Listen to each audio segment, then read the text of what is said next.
the truth come through. Real talk, real lives, me and you. From challenges to victories, we're owning our abilities. This is Talkabilities. Hello and greetings one and all. Welcome back to Talkabilities, the third episode of this series where we'll all be open and talk to one another about many such topics. And I will have to say as well, this is the first episode of the new year. Happy 2026 to one and all. Alongside me, I've got, we're back with Paddy. Say hi, Paddy. Hello, you guys. And as always, we've got Ross with us as well. Thank you, Jack. Hello. Yep. We're all, also back from returning since the first episode is Ibrahim on the far that side there. Hi there. How you doing? And before we get to our special guests, for today's theme, it's all about how we learn. In other words, this is the education episode that I will have to say we've been planning for quite a while, but had to be pushed back, of course, many such times. I mean, we had many conversations about this, Ross, didn't we? Yeah, we wanted to secure our very special guest that you've got to your right first. Yes, indeed. And I will introduce him, and that is Keith from Enstruct. A pleasure to meet you, I will say. Thank you, Jack. Thank you, everyone. Pleasure to be here. That's great. But before we get though into everything about today's topic, I say we just get into a little topic discussion about what we've been up to recently. After all, this is our first episode since in the new year of 2026. So I'd say you lead the way, Ross, on this really, and go through everything. Yeah, so of course we recorded the last episode the middle of December, didn't we? Yes. So before Christmas, and it was a bit of a Christmas themed episode. We spoke about all things festive, and obviously we had the Christmas party. Yes. Just before, did you guys have fun at that? Oh yeah, it was a massive fun. Yeah, very good. It was like FUN fun. And what was one thing that you guys were doing that was quite impressive at the party? If I were to brag, I would say it was my karaoke singing. Definitely brag. Jack, you did multiple songs on the karaoke. Yeah. Danger Zone was a personal favourite of mine. Yeah, Danger Zone, and I did one of my other such songs that I've sung as well, which was actually one I mentioned in the last episode, believe it or not. Yeah, it was great. Even I went up and sung a song. We had staff singing. Paddy, your mum gave us a sing-song, didn't she? Yeah, definitely. So I caught that on camera. Yeah. Be a very good memory for life to come. Yeah, that is something for you to keep really for yourself. Oh, definitely. Yeah, the staff enjoyed that one in particular. We've been waiting to see that for a long time. Was Ibrahim with us? No, I wasn't. I just said it just for the fun of it. Yeah, couldn't make it to the Christmas party, but has been with us. So the start of this new year, we finally managed to get set up our games console, our virtual reality kits, and our TV ready to launch what provision, Jack? What are we planning? Yes, it's to do with it's all to do with it's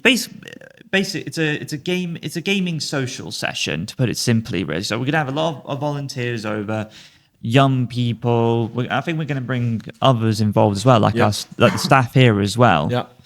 And we're gonna get many such games involved, be it PlayStation, the VR headsets, MetaQuest, just to put out there.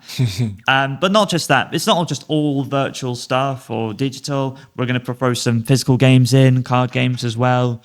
I mean, I will say this. I did send you an email, of course, of a big list I've made of like my ideas on what games could feature really. Like we've obviously already got an initial gaming setup, but obviously, we're just working on the rest of it. The idea behind the social gaming is that, you know, a lot of times when people come to sessions, in particular group sessions, there can be, you know, we look at developing different skills, we look at developing confidence, communication, teamwork and things like that. And we also, obviously at Leicestershire Cares, we bring in our business volunteers where we can, and it's often for employability-based activities. Yes. But inviting our business volunteers to come and play games with you guys, we're hoping that leads to new faces getting involved with coming to see you, and then also, you know, natural conversation that will flow just from playing a game. And these people are competing against you rather than sitting across the desk and asking you mock interview questions and stuff. And Yeah. it's just a different dynamic of getting these businesses involved, isn't it? So we're looking forward to that. Absolutely.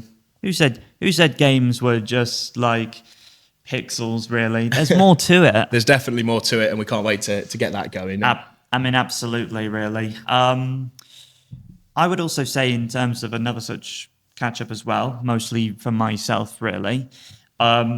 I've still been going to King Power, of course, to obviously watch the Leicester City women play, and as of recording, the date is Thursday the 5th. Today is obviously Super Bowl week, and you may or may not notice that I've got the cap on, which may not make me an enemy round here, considering there's been a lot of favours, Seahawks are like the favourites from the fans, but I think that's mostly because they're afraid of the fact that Patriots are always going to find a way to win. But anyways, we'll see what happens at the Super Bowl. Paddy, can you share what you've got upcoming? I think you're hopefully starting a new course tomorrow, aren't you? there is that. Yes, I've been taking on board a new course in a cafe, maybe doing the work in the back in the kitchens and stuff. They've took me for a little interview and a tour. It's been pretty good. Brilliant. That's fantastic news. So because you recently finished, didn't you? Just before Christmas, you finished a work placement. You finished your course and then you did some work experience in the cafe. I came to visit you there, which was great. I had some lovely food and it was great seeing you at work. But on the back of that, they've linked you up with a partner, haven't they, to go and get some more work experience. So that should be really, really good experience for you. Yeah. And you're still doing your other volunteering work, aren't you, too? Yeah, Marlon Reeds and stuff. Yeah, brilliant. And Ibrahim, Yes. what did we do last Sunday? What was the opportunity we did in Desford? Desford, we did, you know, the people who are running the streets. So we had to tell them, okay, we'll run this way and controlling them. We call it, what's the word? What's the name? The marshalling. Marshalling. Yeah, so we were helping them get the race started over at Desford Striders. Yeah. And then following on from that, at the end of the race, you were cheering them home as they were coming through the finish line, and we provided them with I was water like, hip, and hip, whatnot. hooray! Yeah, so it's great to work with Desford Striders again. It was good fun. Yeah. Keith, have you done anything fun to start off 2026? Oh, lots of fun. Look, I'm a dad. Yeah. I've got 3 kids, and they're all amazing. They're all at very different ages. Yeah. Which keep us very, very busy. But it's always fun, right? Are they sports fans? Just out of curiosity. What? Any- the any- middle one is a martial artist. Ooh, okay. Yeah. And he likes football. He's starting to get into football. He thinks he wants to join a team. He's not quite there yet. I mean, so is it just a case of like getting into like a youth team of some kind? Yeah, that's the idea. Yeah. Grassroots is the best way to start, really. Brilliant. Absolutely. That's where it all begins. Yes, absolutely. Right, now that we've obviously got that away, now we can get on to our first segment on how we learn. The title of this episode, All Things Education.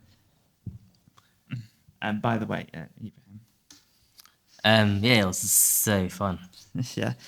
But anyways, so obviously, as I've said, we have Keith here with us today, who is from Enstruct, and I think the first thing I've just got to say really is tell us all what you do really, and what does Enstruct do? So go ahead.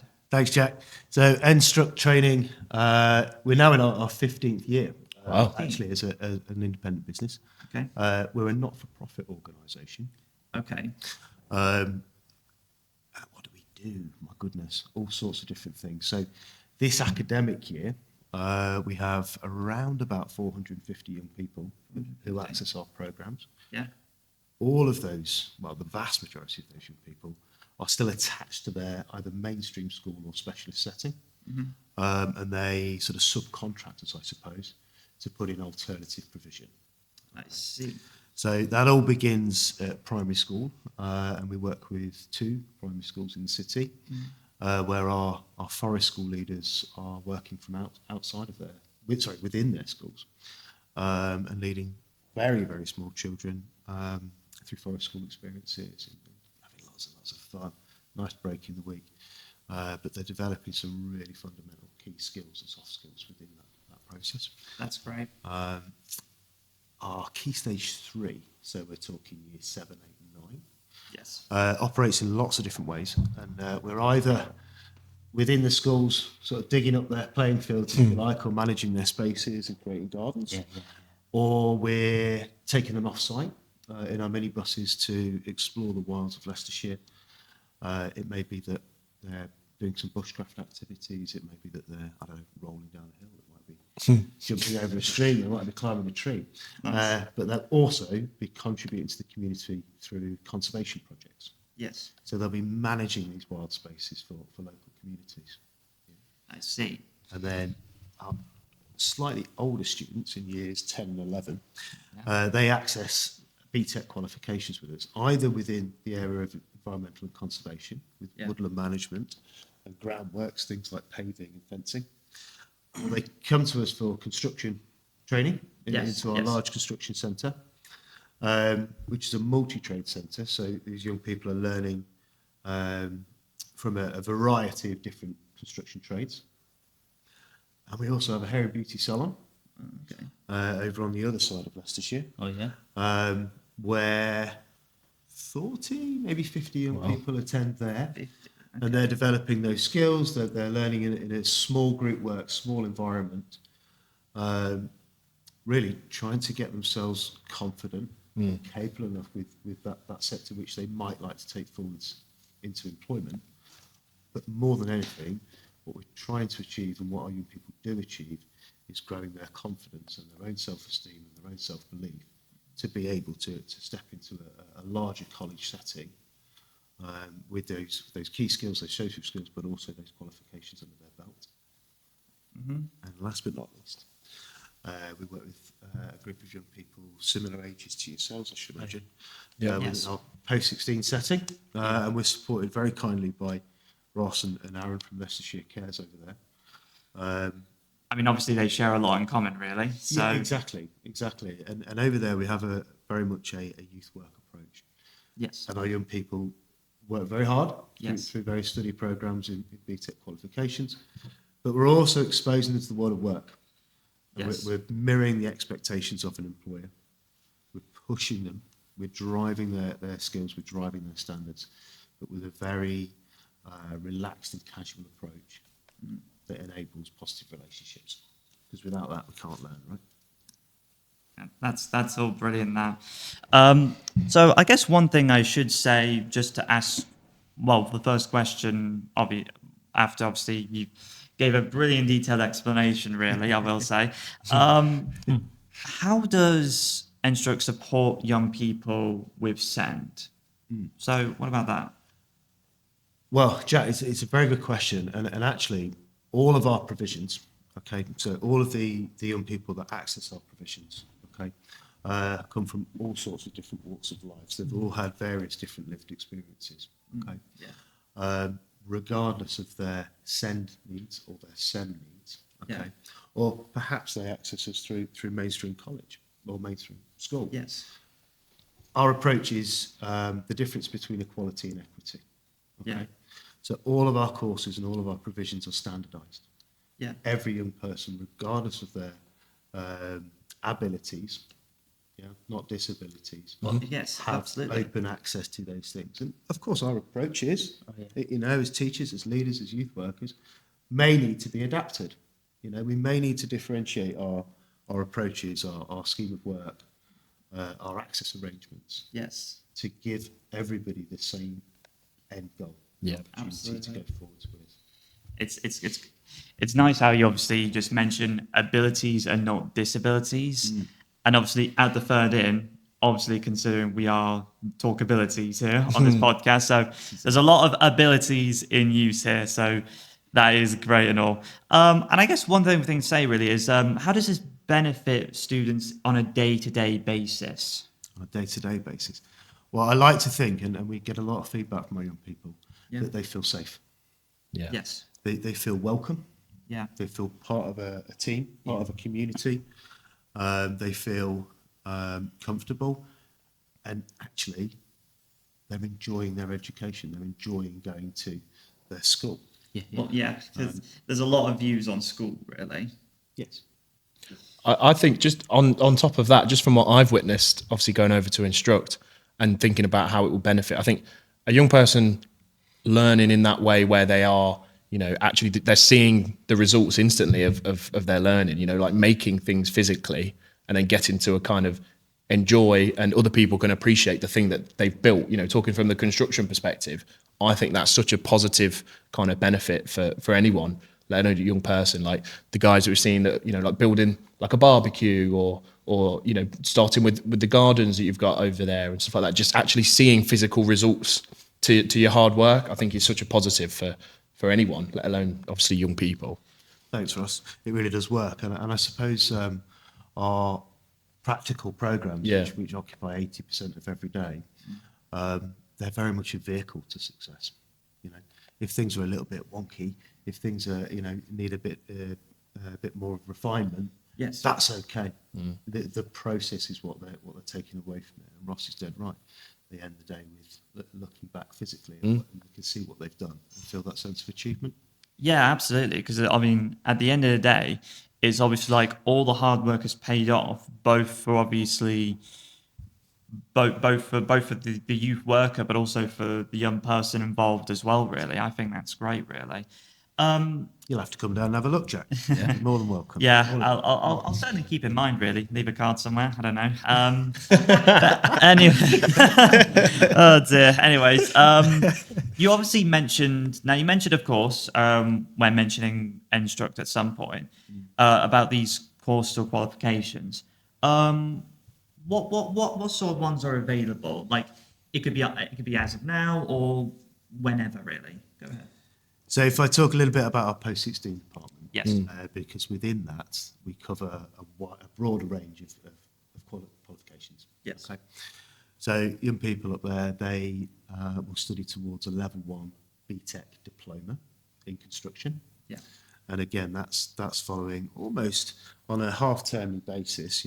We start and finish a new trade area. So we might be doing some bricklaying, and gaining experiences within that.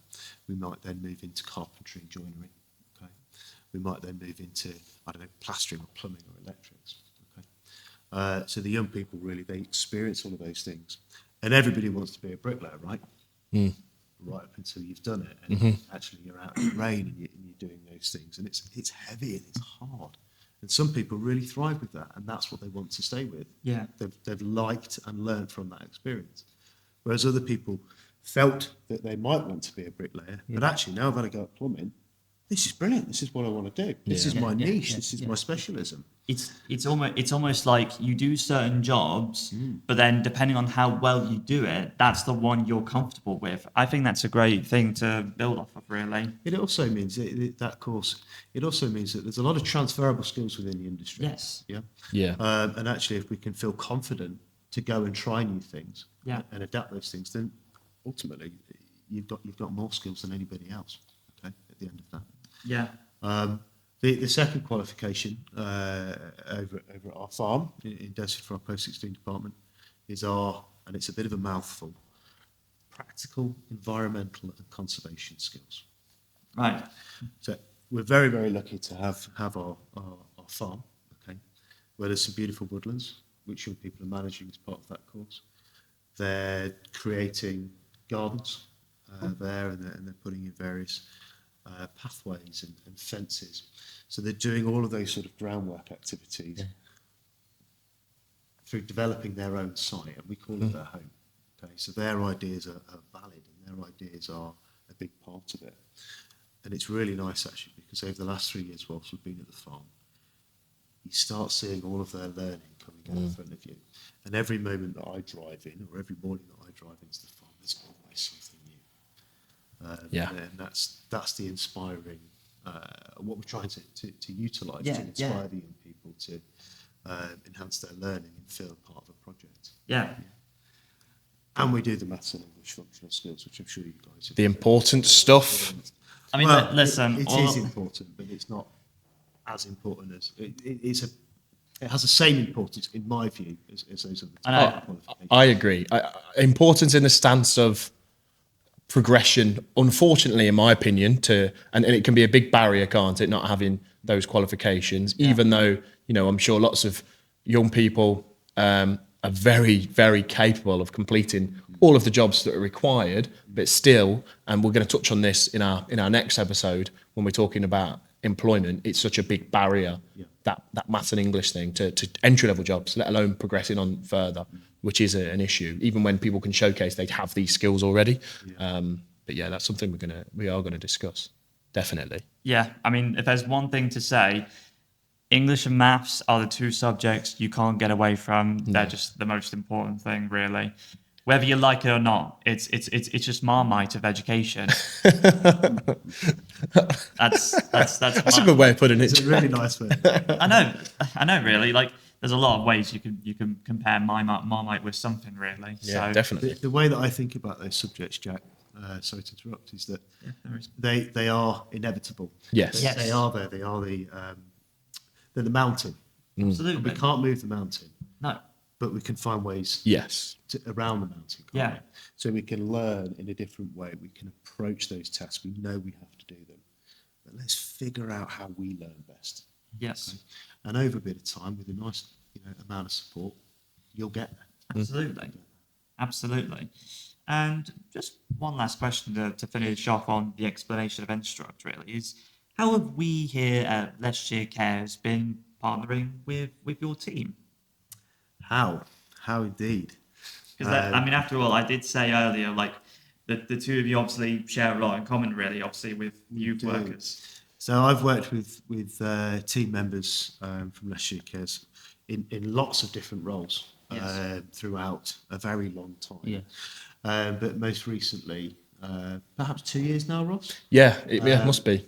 Ross approached us to tell us a little bit more about Leicestershire Cares and made suggestions as to how our programs are similar and how they can benefit one another. Yeah. And certainly last academic year, you were coming over and introducing yourself to some of our young people, introducing to them opportunities of linking with employers and linking with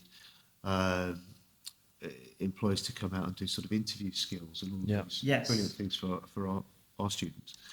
And this academic year, well, we can't seem to get rid of both. There was actually 3 members of staff from Leicestershire Cares there yesterday because we took Cara along. Which is absolutely brilliant, and we don't want to get rid of them at all. Teasing. But Aaron is leading some of our young people through an arts award, through music, and through various different forms of podcasting like we're doing now. for the students. I mean, Aaron obviously told me about Arts Night, really. Yeah.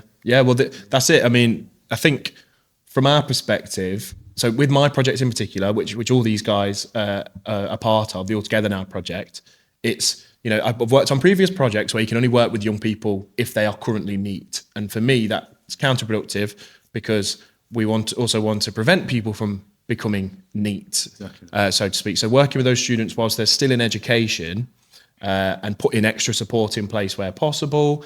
And even if they do finish their course and they do become neat, they've still got a kind of, they could come to a trusted person who they've met and spent time with for some additional support if needed. So that was the logic behind it. But then also, just because I personally think it's such a great thing what you guys do, that and we're very much of the attitude of, right, we've got links to all these different businesses, let's share that with people who would really benefit. So obviously so we've had volunteers come out and deliver mock interviews, as you mentioned, and I will add, they absolutely love visiting because especially the one in the summer where they did the mock interviews in the hut that was built by the students and staff together. Well, there's plans in place, and obviously just before Christmas we arranged the trip over to one of our partners, Motability, where they hosted a lovely Christmas meal for us, gave us a tour of the facility, and we're hoping that's going to lead to some additional partnership work between you guys and them.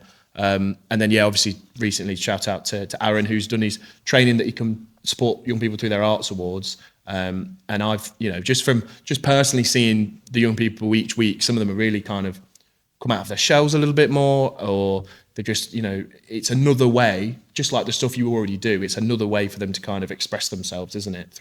They do it through making things and building things and learning things, but now they're, expressing their creativity as well. And I really enjoy We've heading on. really enhanced our programs for our young people by giving them access to businesses, by giving them access to people that work in a professional environment where actually some of our young people might not feel welcome, Yeah. not feel that they're able to access those places and those environments.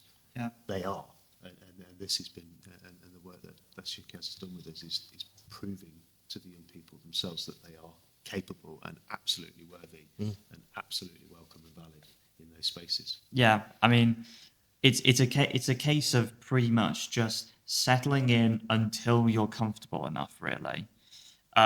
Well, at least that's how I see it in my mind, really. Just put it out there. Right, I say now we move on now to Yeah, absolutely. our next segment now, and it's going to move on to now learning settings, and it's going to be the differences between mainstream and specialists, and these are provisions really. So, I guess pretty much one thing to start things off really is what is mainstream education really, just to refresh the minds really. So, Keith, go ahead. Okay, mainstream education is what we all recognise, I suppose, as compulsory school. Yes, Yeah. we've all been there. Yeah, Literally. and we all have different experiences. Yes. I mean, absolutely. We'll obviously talk about that in a minute as well. Mainstream education, so it's the compulsory bit, usually in large school settings, where you work towards your GCSEs or your A-level studies or whatever it is, following the national curriculum. Yes. I mean, I was one of the unfortunate ones really when I didn't get to do like my GCSE exams like back in like my secondary school. It would have been my last year because of COVID. I was one of the unfortunate ones, unfortunately. That's said twice, really. So obviously we know a lot about mainstream, considering we've all been there. But what is specialist provision? Specialist provision is very difficult to describe, actually, because it is exactly that. It is specialist, okay? It recognises people's individuality. Yeah. Okay. It recognises people's abilities. Okay. It recognises additional needs. Okay. Yes. And developing teachers or educationalists, youth workers, whoever, to have those specialist approaches, those differentiated ideas, if you like, to be able to approach different people, providing them with ways in which they can understand their own learning style, their own learning model, okay, striving to push them forwards, okay, trying to close the gap between what may historically have been labelled as impossible for people with those additional needs or those abilities, as opposed to and sort of uniting people back onto the level playing field where we all should belong. Abilities is only what should be mentioned and not disabilities, really.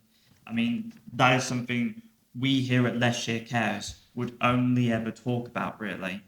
And that is just like open yourself up with your abilities. Don't let your disabilities get in the way. That's I think, pretty much, well, sort of a mantra, really, we do around here. Yeah, absolutely. It's great to hear. Yes. Anything else on the provision? I think to bring Paddy and Ibrahim into the conversation. So Yes. your guys' experiences of school. Did you go through the mainstream route? Were you at? How was your school experience? You want to start with you, Ibrahim? My mainstream was like, so our school back in Kettering it had the swimming pool in it. The youth teachers singing, swimming. Oh, wow. all of that. It was good. You enjoyed your time at school. Yeah, it was fun. Was there much support in place for yourself Yes, to help you with your learning? One-to-one support. Yeah, That's good. So that was a real benefit to yourself, was it? yeah, it was a good benefit. And do you know, was it a mainstream school or was it a specialist school? Do you know, Ibrahim? Let's just say both, actually. Okay, so you still had that kind of support in place. Yeah. What about yourself, Paddy? Well, we had similar support, like Ibrahim said. We in lessons, like you have different kind of bits and stuff. Or Yeah. mainstream was a bit different compared to what I saw.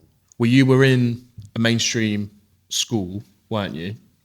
But with specialist provision within that school?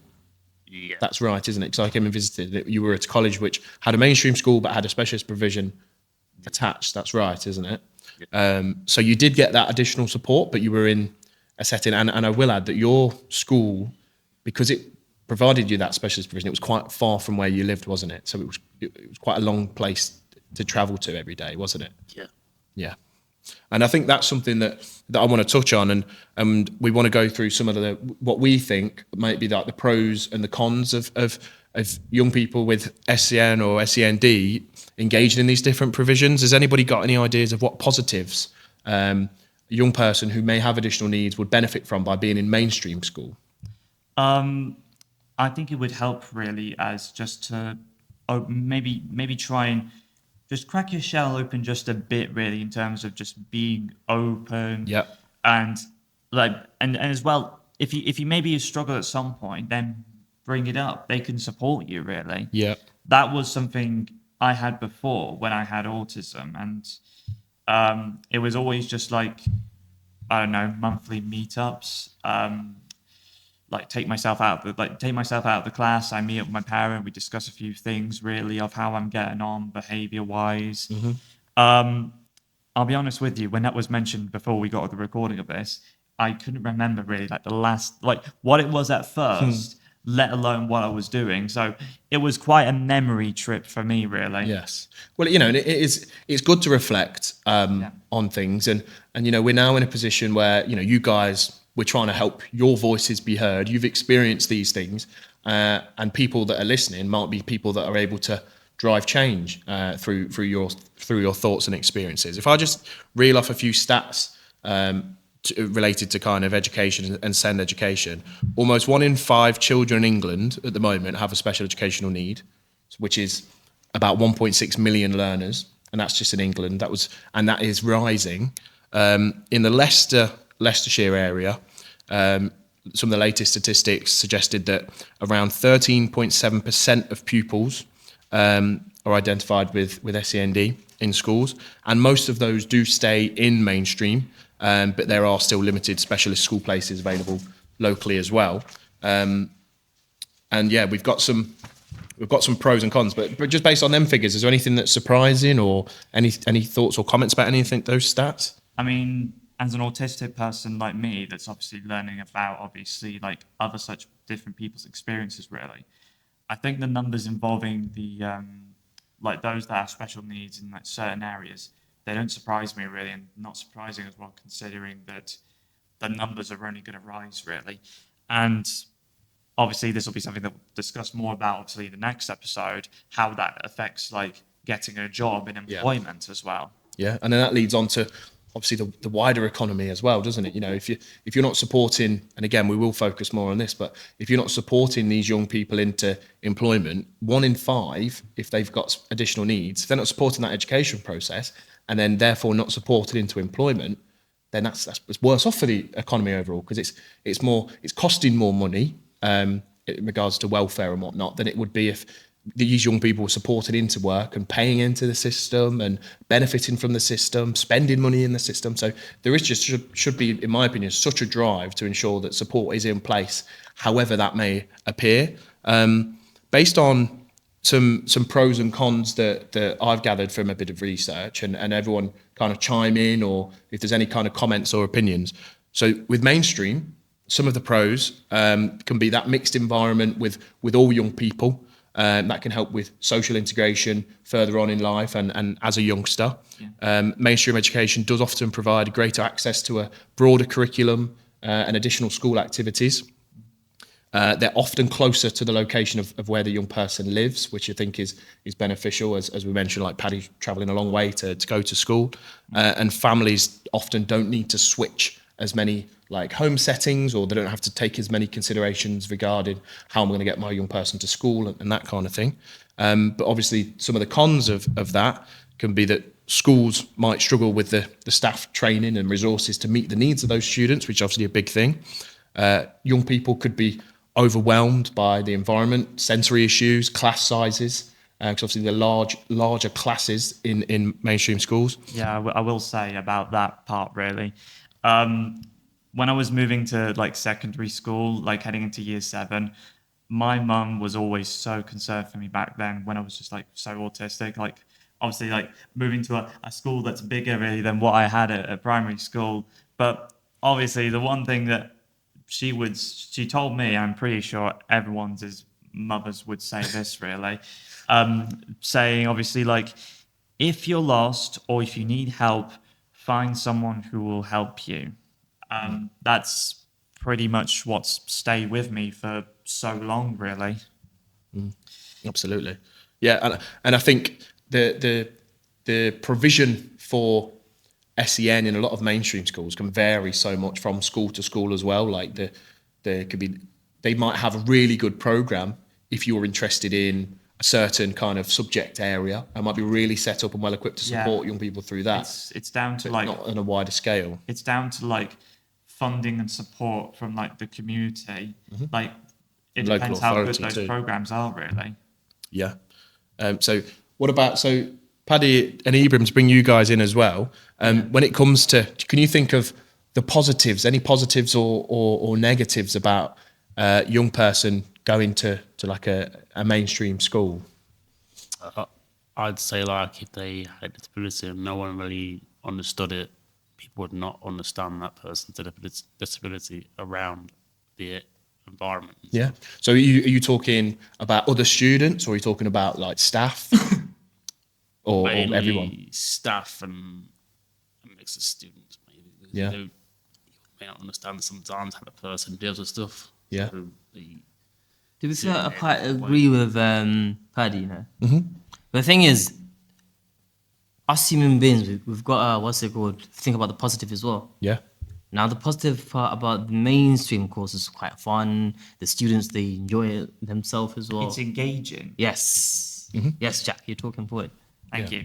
You're welcome, man. Absolutely. And if I touch on some of the pros and cons that I've gathered to regard like focused and specialist provisions, and again, chime in if anything resonates or you agree or disagree.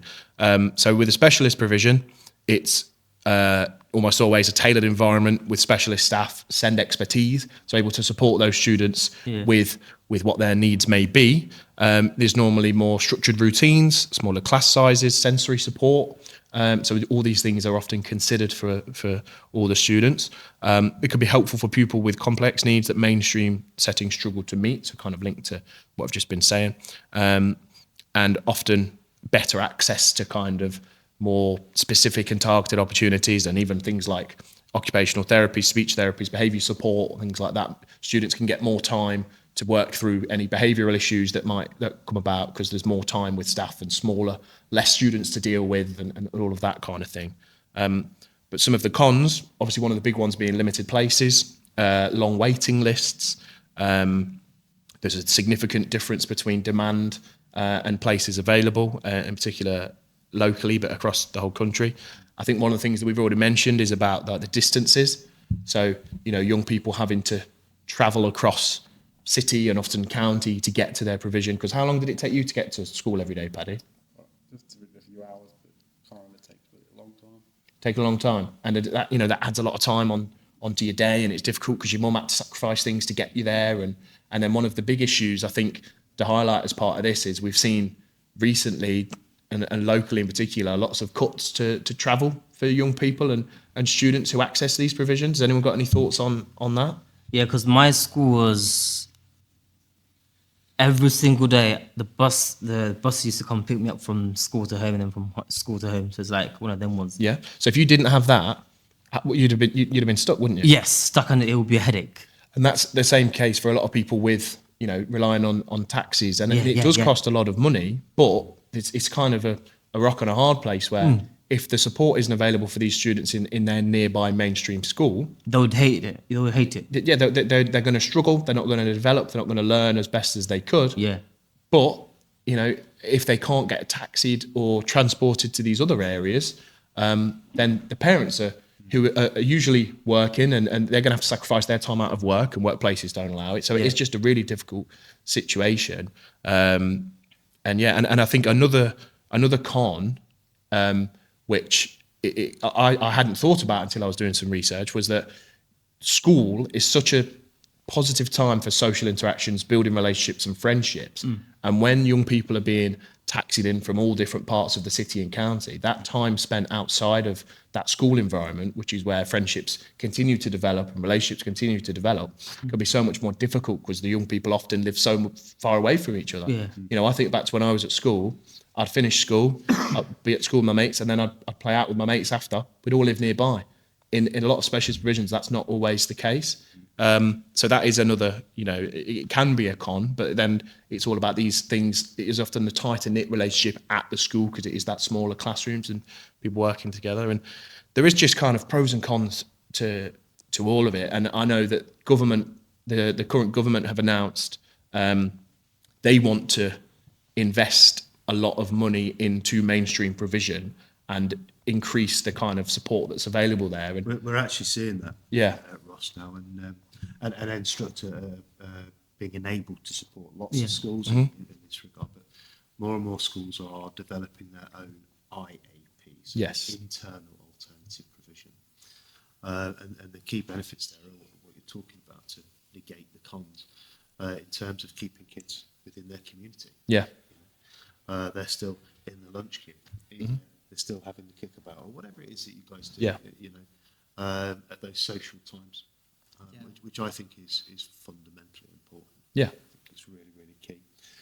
So that absolutely, you know, outside of school and when the bell rings and we go home, you've still got access to the friends that you've developed, and you've still got access to little groups, and it's less fearful to go and join a scouts group, yeah, or a football yeah, team, sports teams and stuff. because you're familiar and you're familiar with the people around you. Yeah, Absolutely. It's a positive change. it's pretty much a case of I don't know how many times I've mentioned it, either once or twice. It's all a case of just settling in until you are comfortable enough. Yeah, and it's something that's kind of always going to be discussed and never going to be perfect, and stuff comes from more learning about different kind of needs. So, you know, I'm hoping this investment goes to the right places and you know, investing in mainstream schools if that's what they want to do, but by training staff, having additional staff members on site, because we're going to talk about, we've covered it slightly in the previous section, but we are going to talk a bit more specifically about your guys' experiences of school and, you know, having extra staff to provide that one-to-one support and things like that. I'm sure, because you mentioned to me previously, Jack, that was really, really beneficial to you. But when the class sizes are that big and there's lots of people with additional needs and that's growing, the young people are missing out on the way that they learn. So do you want to start talking about a bit of that, Jack? Yeah, so obviously to extend that sort of discussion, really, as per mentioned, I obviously have been involved. I obviously mentioned about like the size of school and all that, but I'm kind of one of the more lucky ones. I mean, yes, I've mentioned I was unlucky that I didn't get to do my GCSE exam because of the COVID lockdown and all that. But what I was really lucky about was because of how local my schools were, really. So it didn't take me long to like get to primary school. It would either be walking there or driving, depending on like what my mum was, if my mum was working or something like that.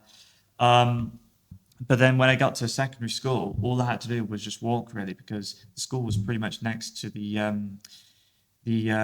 estate that I was in, really. That's only like a 5-minute walk, which, like I said, I'm very lucky to have that sort of thing, really. And it takes a lot of stress out of my parents having to make sure I get there on time, really. But whereas they don't need to worry, I can get myself there because I trust that I just know and trust my mind that it's just not far from me, really. So yeah, That wasn't a big barrier for yourself. So Well, what about once you were in school? What's something, and this is open to all three of you guys, young people here, what was something whilst you were at school that you found really helped to meet your needs or to help you to learn in the best way possible? So Paddy, what helped you when you were at school? Well, during my work, they just gave me a bit of support and I needed it. So what kind of support? It was like help in maths or any lesson. They just came and sat. If I may include myself in, Yeah. you mean like one-to-one support? Yeah, is that what you mean? Yes. So you had you had a member of staff who was there to specifically support you when you needed it. Yeah. And then, you know, was that often the same person? Yeah, we had the same kind of person in the room every time. Was that helpful that it was that same person? So you already had that trusted relationship with them. Was that benefit to yourself? Yes. Yeah. What about you, Jack? Is there something that in particular was really helpful for you whilst you were in school that helped you to learn best? Well, it's pretty much similar to Paddy, really, where obviously I had a one-to-one and it wasn't just because of like I need support in knowing this. Really, it was more support in like making sure I get the information down. Actually, because back then I was a bit of a slow writer, really. Okay. I mean, thankfully, I'm not as slow as now. Thankfully, I can do it quicker, but obviously, I've mostly like done my work through like Word documents and all that, and well, anything else in between. Yep.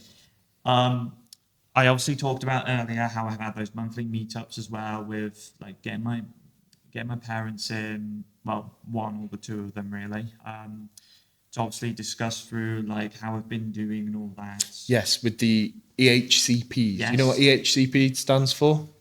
I'm going to be honest with you, no. Educational Healthcare Plan. Do you understand? Does anybody? Yeah, I know. So basically, if you have it, you have a free education. So the college pay for you, isn't it? So there can be links to supporting to get college places, but it's more something that's put in place to try and make sure that your school environment is best suited to meet your needs. So did you have a EHCP when you were at school, Paddy? Did you ever have to go to meetings to discuss progress and how you were getting on or anything like that? Or did your mum go to meetings? I was pulled out of lessons mainly when that time came with a teacher called Miss Badanossi, and we had a chat with my mum. Yeah. And then, To put things in place and things like that. Yeah. Do you think they were useful things, and do you think the process of it was okay? Did you understand what was going on? yeah, I understand a lot of it. They explained a lot of stuff about how I was doing and how all was good. And Yeah. I mean, that's something that is something similar I've had myself, really. So I think it's safe to say, in terms of our school experiences, we share a lot in common, really. Considering obviously these healthcare plans that we're under, really, and what they'd be put in place like before, like you get into school, really. I will ask Keith, from your perspective, because I'm sure once you have students that are potentially referred over to yourselves or coming to work with you, you get copies of those EHCPs, am I right? We do, and actually our post-16 department, where we work with 18 young people, it is compulsory for those young people to be able to join our programs to have an educational healthcare plan. Yeah. Because Ibrahim, to pick up on your point of funding, young people with educational healthcare plans, there is a pot of money, if you like, Yeah. Oh yeah. that can support them into specialist settings. Okay, and that I suppose is where that funding element and aspect comes from. But yeah, so educational healthcare plans, if managed correctly, Yes. and you know let's look at it. They're not always, No. you know, either by educational professionals or perhaps local authorities, and things get missed, right? Yeah. We're all human, but Yes. equally, it's not okay because those documents are They're live documents, aren't they? And they're live and they're legal documents, Yeah. and they're really, really important because they list, sure, your progress, your experiences, what actually you would like out of education, okay? Yes. And how can people best support you? Okay, as professionals, we can think, we can understand. Of course, we can do lots of research and study into areas such as autism, Jack. Yes. But actually, the way that you learn is unique to you. Yes. And those documents are vitally important to us as educators to be able to read, to process, to understand, to sit down with you and ask questions. Yeah. You know? Yeah. How do we best support you? Exactly. Okay, because we can't do it for you. We need to do it with you. Yes. Right. And that I suppose is the true purpose of those educational welfare plans. To inform, but also to track your progress, to track your targets. Are we reaching them? Are we doing enough for you? Are we giving you enough? That's the thing. If not, let's analyse that. Let's explore that, and let's make it better. Exactly. Right? Expand. Exactly. I agree. I've been I've been in those meetings myself in a previous role where I used to work with students that had EHCPs whilst they were in education, and I've attended those meetings to keep in the loop with what their needs are and changes and stuff. But I completely agree that it is something that does get overlooked far too much in regards to plans being updated, paperwork being ready and written and sent out on time ahead of places, and that can really lead to damaging things from young people missing out on college places or being sent somewhere where they're not equipped to support them, or just because they don't understand because they've not got the most recent information. I agree with you, Keith. When they are done properly, they are really, really vital documents to support young people with their learning. But there just needs to be, I think, a bit of a relook into how it's done, or how it's staffed, how it's managed, what kind of funding's put into it, because it is such a vital thing in my opinion. And you guys, as you mentioned, you remember maybe going into the meetings and you understand what was going on, but probably at the time didn't understand how those meetings and those conversations were allowing you to get that one-to-one support that helped you so much when you were through school. So it is really important. But it just, there are too many kind of shortfalls with it that I've seen personally. But it is something that I think definitely needs to be maintained and encouraged. And waiting lists are so long and things like that. It would explain. I mean, you obviously mentioned really like you don't understand the process really. That's when like you're young.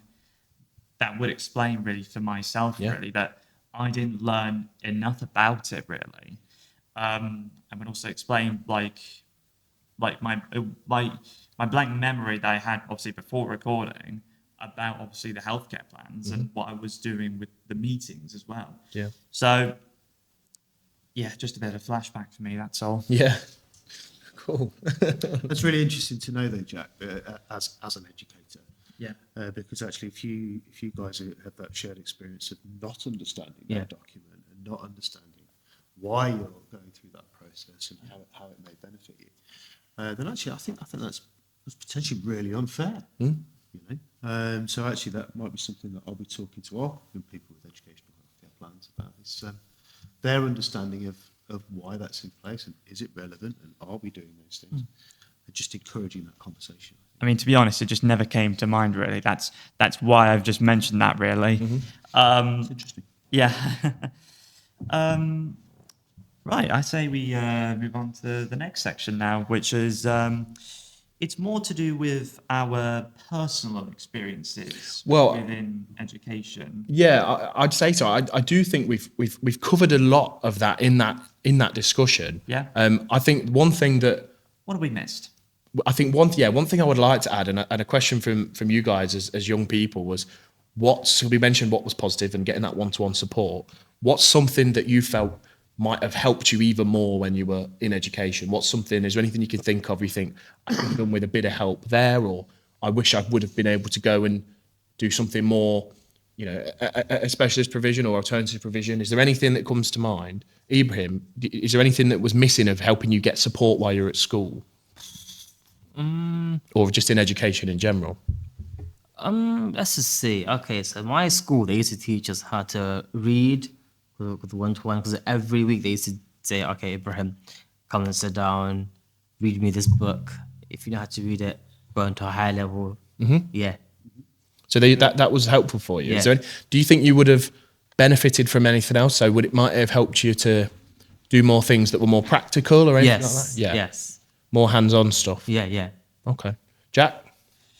I think in terms of what could have improved, I would have in terms of my past self, I would have probably been a bit more open with myself really, considering I still would have been very much autistic really. Like it's not as much now, of course, but back then it was very much prominent really. Yeah. And I just think that had I just maybe learned more about all like I learned more from the meetings and also about what I'm doing this for and all that. Yeah. I would have been more open, really. Okay. Yeah, good reflection. Paddy, what about yourself? I would say in maths, I always struggled with the most harder work and whenever it came to adding things up and all that. But So you could have done with a bit more support specifically in that area. yeah, just they only got you for a few minutes and then they just got on to another person because the work was pretty hard for me. And in my mind, I always struggled to add things up and get the things right made. Yeah, and I think, I'm not speaking on your behalf, but you're very creative, Yeah. and you're very creative with the way you learn things and that kind of thing. Do you think learning maths in a different way might have been a really beneficial thing for you? Something a bit more creative? Yeah. Different style of learning? I think, yeah. And because as we've mentioned a few times, maths and English being such a vital part of education, but not everybody's brains work in the same way and deal with numbers in the same way or read the same way. And it's just, thinking about with the curriculum in general, it being more inclusive and a bit more, allow for more creativity in styles of learning, I think would be such a benefit. Yeah, absolutely. Fantastic. Right. Well, now that we've gone through all that, and while obviously you are obviously going through all the many different facts and pros and cons and all that within obviously education, I would say now the stage is yours now for some quick fire reflection questions. Yeah, a bit of fun. Yeah. Bit of fun from the panel as we approach the end of this episode. So, very just quick based questions. Learning by doing or learning by listening? Shout it out, guys. I'm gonna be real with you. Both. Both. Wow, I like that. Ibrahim, learning by doing or learning by listening? I quite agree with Jack, Let's say both. Keith? Both is fantastic, but personally, I think I learn best with my hands. Yeah, learning by doing. Paddy? Same with Keith. Same as Keith. Yeah, I think learning by doing, I think, for myself. What was everybody's favourite ever subject when they were at school? Mine was music. I don't know why, but Music, yeah. nice. I don't know why, but music. Yeah? I mean, mine back then would very much reflect like what I am really, and that was in like computing. Yes? Yeah? Paddy? I got two of them fired up. I forgot really forest school and art because Forest school and art. Yeah, I knew yours would have art involved. more go with art because they express the whole inside of my talents inside. It was about time. Yeah, art got you could mentioned, express yourself. really. Yes. Keith, what about yourself? I'm a very active person, and I've always enjoyed being really busy and being outdoors. Not necessarily PE for the formalities of sport, but for the opportunity to do things differently with my mates. Yeah, mine was PE. Really gripped me. Oh yeah. Mine was PE, very sporty. But you know what? I did at GCSE and I absolutely loved. I loved drama. It was great. Getting a chance to get up there, have a laugh, and be creative in that sense, because I've never been able to draw, but that was another way for me to be creative. Nice. Working in a group project or working on your own? I mean, honestly, it depends really on what the project is, really. But in truth, it's best done in a group. Yeah? Yeah, in a group, because when you do it in a group, you learn better than learning by yourself. Different views as well. Yes. I would agree on the same level. Yeah? Yeah. Keith? Absolutely same. It's more fun. Yeah. I agree. I would definitely rather work in a group. And then just a few daft ones finishes off really quickly. TikTok or YouTube? No, you can't put me in that position. Oh, man. Come on, you got to choose one. Okay. Sit forward a bit, mate. You can let Jack go. TikTok or YouTube? Go. Okay, just because I've learned, I learn a lot of stuff really, like in terms that become like my interests. It'll be TikTok. Oh. Like, so I get a lot really. Like, you never know what you're gonna get on your For You page. Yeah. Ibrahim? Might say, I think I'd say TikTok, because TikTok had loads of views, mate. YouTube for me. Keith, have you got a preference? Do you use How either? to use either. No. Paddy? It's just a case of put it on and watch whatever you want. Maybe you can show me later, Jack. Yeah. Oh dear. Well, I'll help us about on YouTube. If it's TikTok short about one of my favourite YouTubers, I'll have a look. But Okay. I'll more choose YouTube. Okay. Okay, fair enough. And then, in a quick response, what is your ultimate comfort food? So many. I think mine's pasta. I've got three actually options. or yeah. crisps and dips? I've got three options: Go, quick. pizza, burger, fries and chicken. Nice. Smashed. I mean, that's technically four. But you can still, Yeah, you can yeah, still yeah. technically have the two of them together as a dish. Yeah. If I'm after a blissful dish, it's pasta. Keith? Any Asian flavours, any form of curry. Yes. What about you, Paddy? Well, I've got a lot of food in mind. I bet you have. But I'd just go with a random one, Savaloy from the chip shop. Savaloy from a chip shop. Wow. All Yeah. right. And then a really daft one, just to finish off the quickfire questions. Who wins in a fight, a zombie or a vampire? What? Do you know what? I'm going to be real with you. I feel like the zombie would win because zombies wouldn't have much blood left in them, really. Ooh. I'm trying to speak of logic here. I know, that's why this is a tough one. Anyone else got any thoughts on that? About Who would win in a fight, a zombie or a vampire? I think I'd go vampire I think vampires because too. of the teeth. But I just think they're a lot more intelligent than a zombie. But you've got so many different types of zombies, haven't you? You're a Exactly. resident horror fan, Paddy. Well, What do you say? my thoughts, because I'm a horror fan, like Ross said, the zombies are dead, so you can't kill them again. But you can kill them again, but the zombie's not going to really, not zombie, sorry, the vampire's not going to really find the zombie very tasty when he bites into them. That's a good point. So that they might not want to fight. And don't you have to bash them on the head? And then vampires, their method of killing is biting, isn't it? So, you got any thoughts, Keith? It's not a fight I want to stick around and watch. No, It sounds I'd be well terrifying. away. Fantastic. You just take it and bash it like The Walking Dead. Absolutely. Right, that's my quickfire questions done. All right, Jack, then. will take us to our closing thought. Yeah, our closing thought to round off this episode is, and this is everyone's involved, what is one thing you would change or improve in education? So I'm gonna let you start, Ibrahim. I should say to get better at spelling, actually. Yeah. Okay, so is that in your education? Yes. Yeah, that's cool. Okay, fair enough. Really bad at spellings. What about you, Paddy? I'd say everyone's got a different perspective on how they learn. So I'd say many education people should base it on how people learn and how they do things. So it's like everyone gets an equal bit of learning, so they do different things their own way. Fantastic answer, Paddy. Yeah, Yeah. absolutely agree. From you, Ross? Well, I was going to say very similar to what Paddy was saying. I think more practical based learning rather than just purely classroom based. And if we're going to see this investment into mainstream education and more students being asked to stay in mainstream education with additional needs, there needs to be more practical learning like what the guys do over at Enstruct. Yeah. What about you, Keith? I think we're on the landscape is changing in education, and in my opinion, for whatever it's worth, that's better, but it's still not quite good enough for young people with those additional needs or abilities. I suppose what I would like to see is that continued growth through getting to know our young people and giving our young people voice Yeah. to encourage them to speak out about what works for them. Okay. Yeah. That way, educational professionals can adapt their style and enhance your learning and enhance your future options. Yeah. Brilliant. I mean, to finish it off for myself, really, I'll probably mention one thing that needs to be improved, and it's one obviously that we discussed that happened recently. That is that more support towards transport, really, because obviously there might be a certain place in education that you might want to work at, but it could be some distance from you.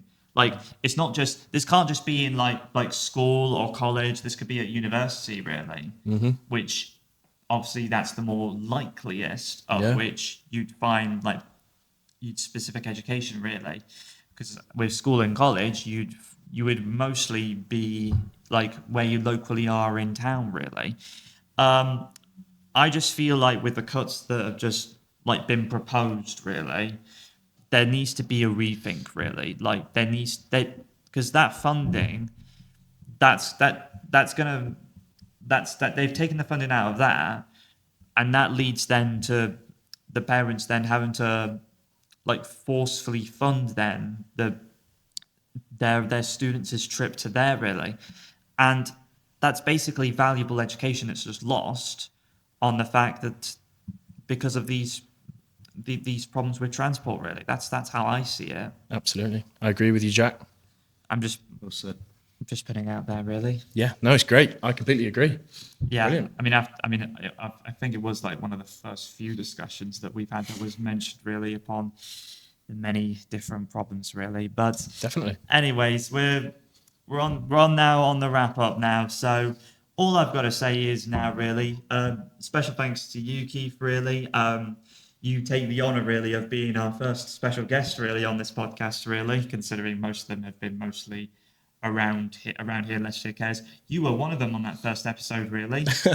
Now I'm just here. Now I'm just a regular. Yeah, you're working a in the regular. corner. You're part of this now. Ah, thank you, Jack. But obviously, you are our first special guest to come from a project that obviously supports like something specific. That being education. That being said, I thank you to you indeed. It's been a real privilege and a pleasure to meet you all and to have the opportunity to talk. Absolutely. To you guys and learn from you as well. Yeah, it's a good opportunity. Thank you Yeah, all. talkabilities. That's what we are around here. We are talking about many different things that are connected to one such subject, really. But other than that, though, final thoughts from everyone here. I mean, obviously you've mentioned yours, Keith. Yeah. Anyone? I'll just say, yeah, it's fantastic to have Keith with us today. Really appreciate him taking the time out to speak and give his perspective, because he's obviously got so much experience around the education sector. And really thank you to you guys for being so open and honest, as you always are on this podcast, talking about your experiences, talking about your own kind of needs and ideas, really great ideas of how we could make some change. And yeah, I just really, proud of the work that you guys are doing at the moment, and really grateful to be able to join you on this podcast. So thank you, guys. Yeah, that is great. Anything from you, Paddy Ibrahim? Nothing much. I just enjoyed this podcast. I've learned a lot. Yeah. Paddy? Talking about this thing just made me more Abraham as well. happy. Yeah, fantastic. That's great. Right. Well, as per se, we will thank you for now not just listening, but for also watching as well. We've already mentioned, obviously, a little bit of a preview into what will our next episode be. It'll be everything connected with employment. Have we planned an episode title for that? Not just yet. That's to be confirmed. Yeah, to be confirmed. So we're obviously still in the discussion of that. But anyways, though, signing off from you, Ross, from Paddy, from Ibrahim, and our special guest, Keith, and your host, truly, Jack. This has been Talkabilities. Thank you very much. Goodbye.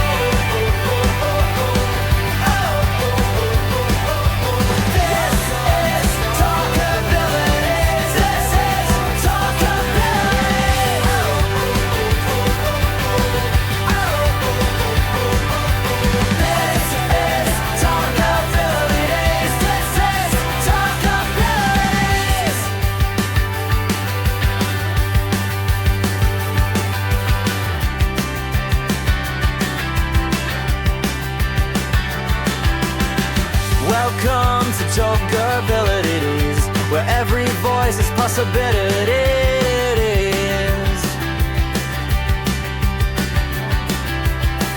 All together now we rise and speak, sharing our stories honest and unique. Empower the mind, let the truth come through. Real talk, real lives, me and you. From challenges to victory.